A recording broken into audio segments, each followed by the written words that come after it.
My name is Zhen Xu. I'm a professor of biomedical engineering at the University of Michigan. Today, I will talk about Histotripsy, a non-invasive mechanical ultrasound therapy technology that I co-invented.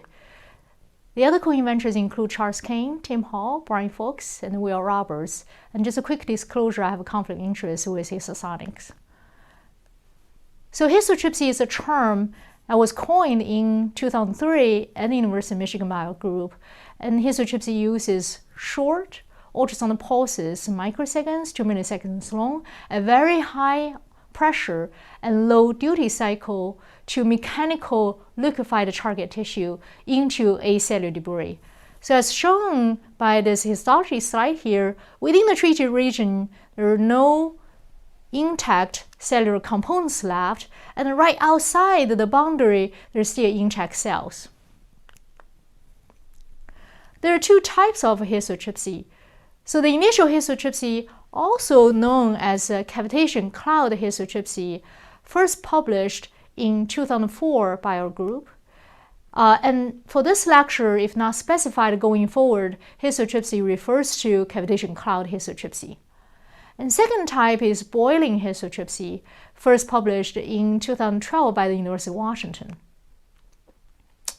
So initial histotripsy, also known as a cavitation cloud histotripsy, uses microseconds length pulses, so typically 1 to 20 cycles at 200 kHz to 6 MHz, with a peak negative pressure beyond 20 megapascal.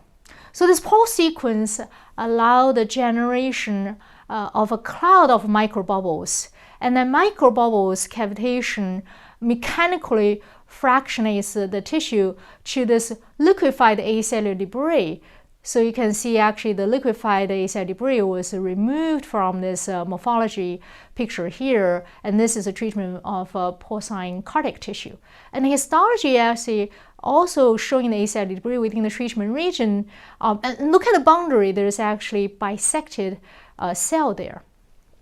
So a long time between pulses, and typically longer than 1 millisecond, which is much longer than the actual microsecond pulse use, is used to mitigate heating.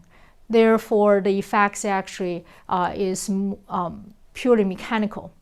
So the single focal histotripsy lesion is typically a teardrop 1 to 4 millimeter in size. So histotripsy uses microsecond pulses to generate acoustic cavitation when the effective negative acoustic pressure exceeds a cavitation threshold intrinsic to the media.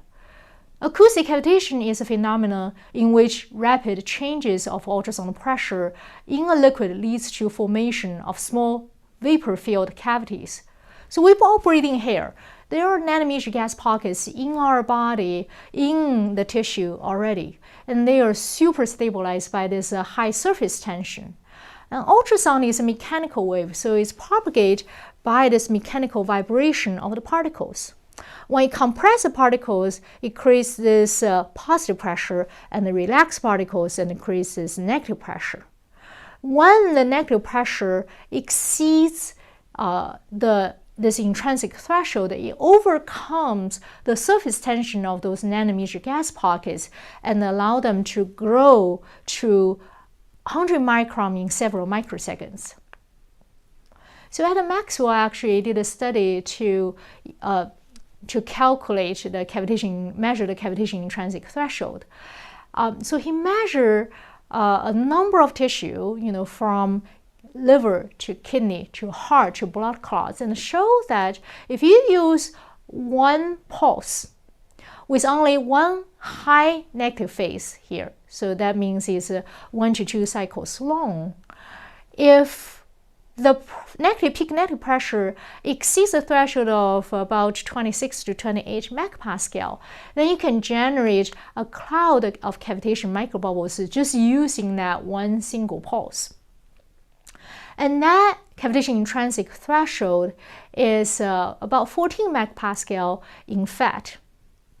And also, if you use pulses that longer than just 1 to 2 cycles, for example 3 to 20 cycles, it's possible to generate a cavitation cloud where the peak negative pressure is maybe 20 megapascals or beyond 20 megapascals, so a little below that intrinsic threshold in water-based soft tissue.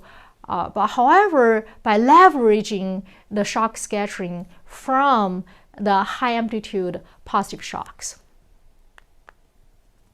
So once those cavitation microbubbles are generated, the cavitation microbubbles, they can grow and collapse in around 100 microseconds also, and generating this high local mechanical strain and stress to disrupt the target tissue. So this video is taken using ultra high-speed camera under the microscope by Eli Vislavich. And as you can show here, the dark spots here are actually several microbubbles, but they coalesce into this one large dark bubble, and the white structures are the breast cancer cells embedded in tissue membrane gel. So when the bubble expands, you can see the cell getting squished, and the bubble collapses, the cells actually getting pulled. Over several ultrasound pulses, this mechanical strain eventually pulls cells apart. Boiling histotripsy, by name, uses boiling to generate bubbles. So I want to acknowledge that the boiling histotripsy slides from this lecture coming from Dr. Vera Kukulova and Tanya Kukulova from University of Washington. So boiling histotripsy uses milliseconds long pulses, which is longer than the microseconds pulses used for histotripsy or cavitation cloud histotripsy. So using 1 to 20 milliseconds long ultrasound pulses are typically at 1 to 5 megahertz, with a peak negative pressure around 10 to 16 megapascal and the peak positive pressure 60 to 100 megapascal. So there's a very high amplitude shock wave, that positive peak, super focuses and heats the target tissue within milliseconds to 100 degrees.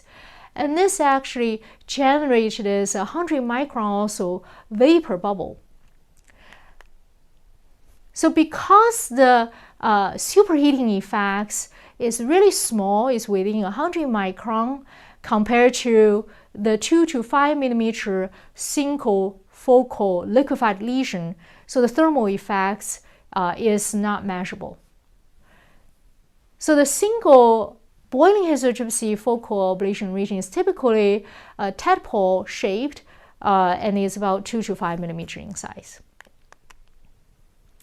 So once that vapor cavity is generated, it creates that tissue-air interface.